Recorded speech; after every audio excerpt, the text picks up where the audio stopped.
Hi everybody, it's Sally from Sally Stampers. Thank you for joining me today. As you can tell, I'm pretty much all cleared up from my cold, thank goodness. Crikey, it seemed to take forever to shift, but yes, I am all clear of it now, thank goodness. Although I think you've got a video coming out, or my next video that comes out I actually filmed before, so I will be full of cold then as well, but I can assure you I am fine now. Thank you anyway for all your lovely messages, it was much appreciated. So today is my Woven Threads gift bag. It actually came back up on a memory on Facebook of doing a video blog hop last year, and it's pretty much the same gift bag that I've made, and it showcased quite a lot of elements from one of the suites. So I thought, well, that's just a perfect gift bag, it's a perfect size, so I'm going to make it and use this. The reason I wanted to use this is because, I don't know, maybe a week or a fortnight ago, I made this card on my blog. I'm hoping you can see it, and I did a close-up of this gorgeous frame on Instagram, which people actually thought was a real picture frame. It was that detailed. It is in fact the Heirloom Frames 3D embossing folders, which are part of the Woven Threads or Woven Heirlooms, I can't remember, but it's Woven something anyway, suite, and it is just simply gorgeous. So you've got two embossing folders, an oval, well, you can't see, can you, at all because of the light, an oval and a square, and they are just divine. So I figured, as I used the square on my card, let's go for using the oval on my gift bag, so you get to see both of them. They are stunning. I truly cannot believe how beautiful they are. So that was the card that I made, and obviously, as I said, today I wanted to use the oval and make this gift bag. This is just as detailed, just as pretty. I just think it's gorgeous. So yeah, so as I said, I went with making it the same. Now it is slightly different in the fact that, yet still, I'm just ridiculous, I don't have the the 12 by 12 cardstock in our beautiful new in colours, and so I had to rejig this original box and make it out of 2 pieces of A4, which is fine because not everybody wants 12 by 12 anyway. So yeah, so it's made with 2 sheets of A4. And it's dead simple, so I'm going to show you. So to start off with then, you are going to need 2 sheets of cardstock that are 7.5 inches by 7, and that's 18 by 19 centimetres.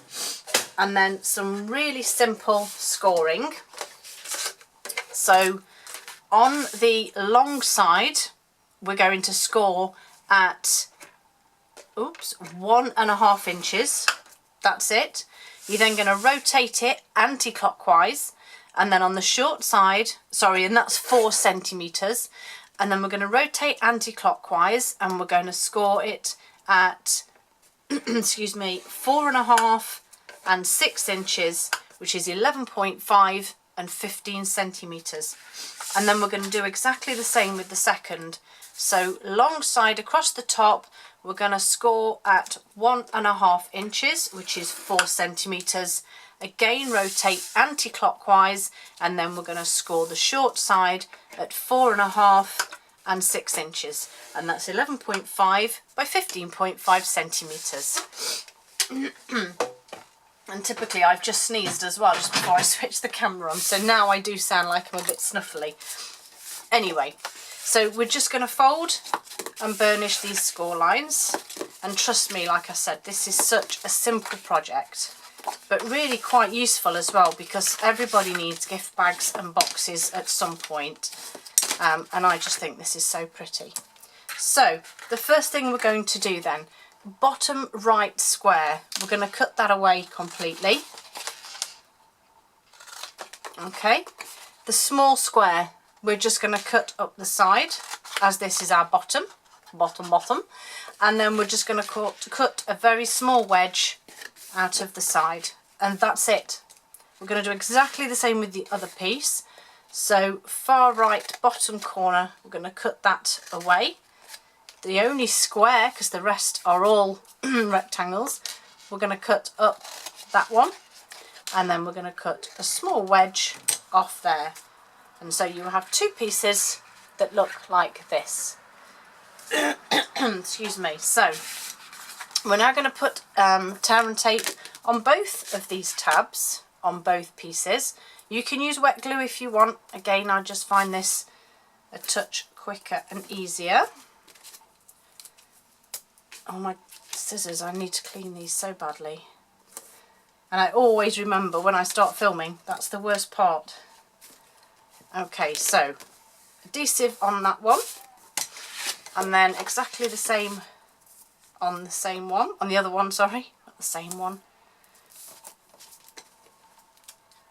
So I'll get some tape across those. Okay, and then we're simply gonna just take the backing off one for the moment, one side. So both of these pieces.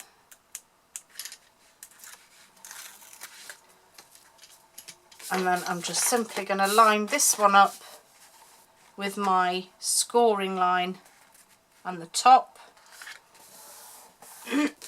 and join the two pieces together. So you now have the makings of your gift box or bag. Okay, so now I'm going to add my DSP. And like I said, I'm using that gorgeous suite. So I've actually got the Woven Threads DSP. And I'm using this really pretty one. It, excuse me, it actually is the reverse of the one I've used as well, which is always good because it means you're not cutting into two sheets.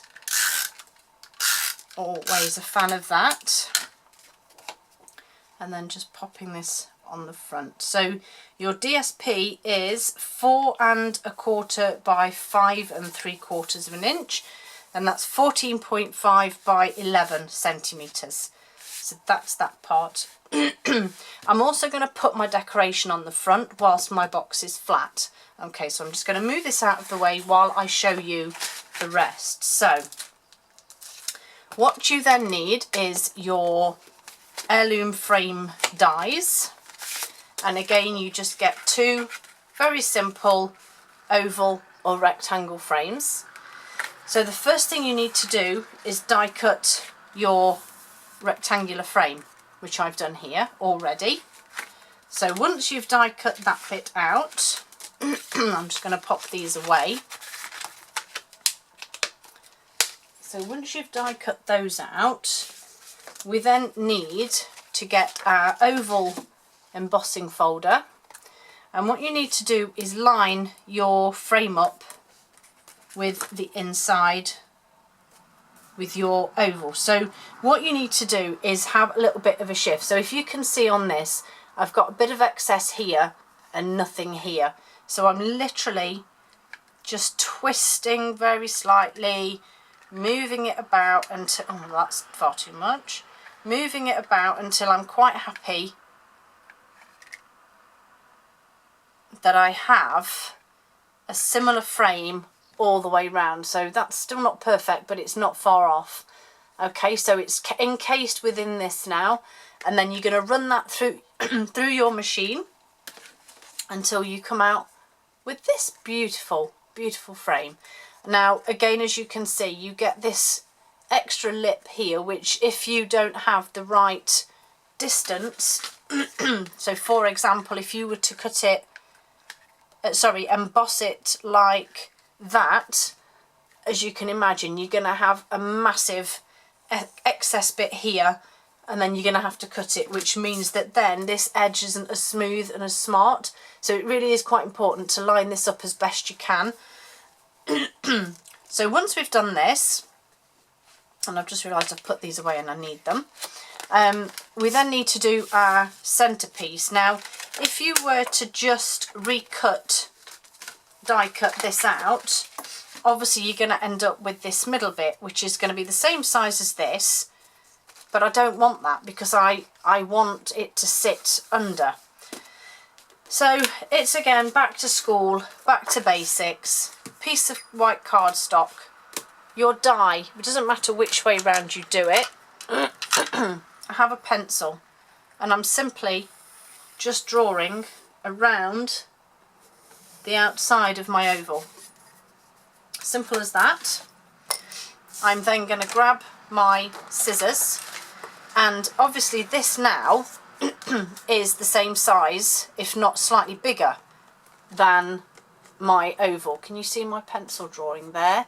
So if I pop that on, I'm hoping you can see, yes you can, it's larger than my frame, so I don't want to be cutting on the pencil line. What I want to be doing, and I've got a good excuse me, a real frog.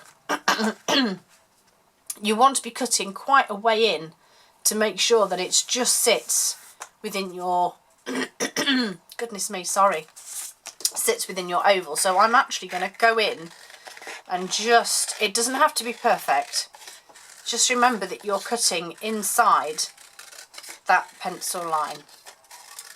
And you're probably thinking, oh my goodness, what is she doing?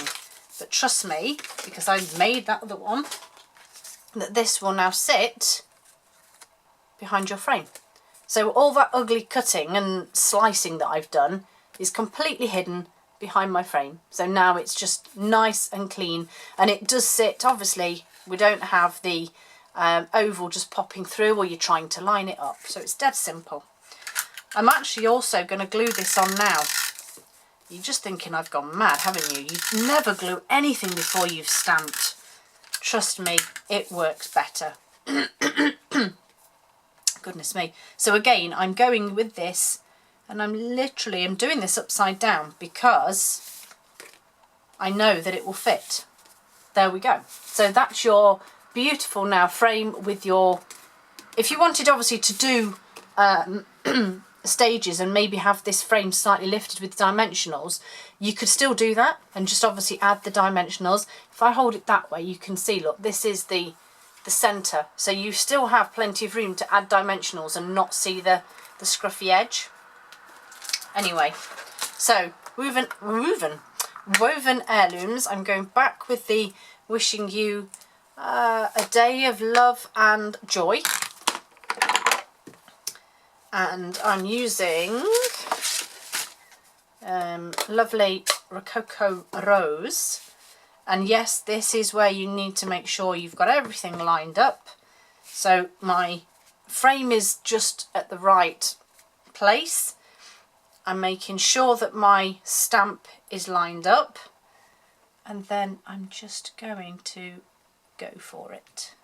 And hope nothing goes wrong. There we go. Done. Pretty stamping. Let's get that out of the way. And then I'm going to add some of the beautiful in colour faceted dots. And if you can see on my previous bag here, I added the two colours that I've used, so the Pretty Peacock and the Terracotta Tile. So on this one we're going to go with some Rococo Rose, and because of the colour in the DSP, and I'm going to go with, oh no, maybe that's, I'm confused now. That's Terracotta Tile. There we go. And then you just need dimensionals to pop on the back of this.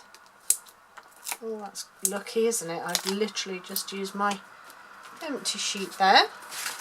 And bring this one back in. And then we're going to pop this nicely in place.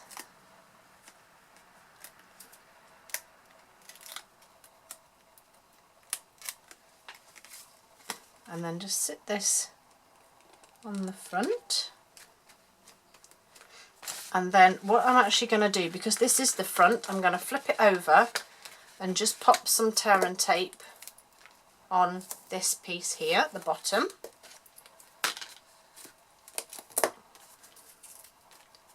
Just a couple of strips. And then, where's that gone? Here it is. So I'm going to make my gift bag up.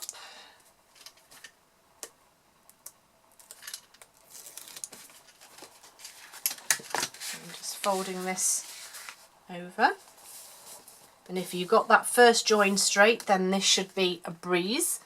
And then, as you know, we're going to take the backing off this piece here.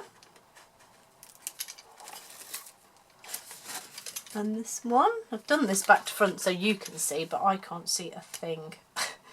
So I turn it slightly, there we go. And then I'm just going to fold this bit all together without getting it caught up. Make sure it's all lined up.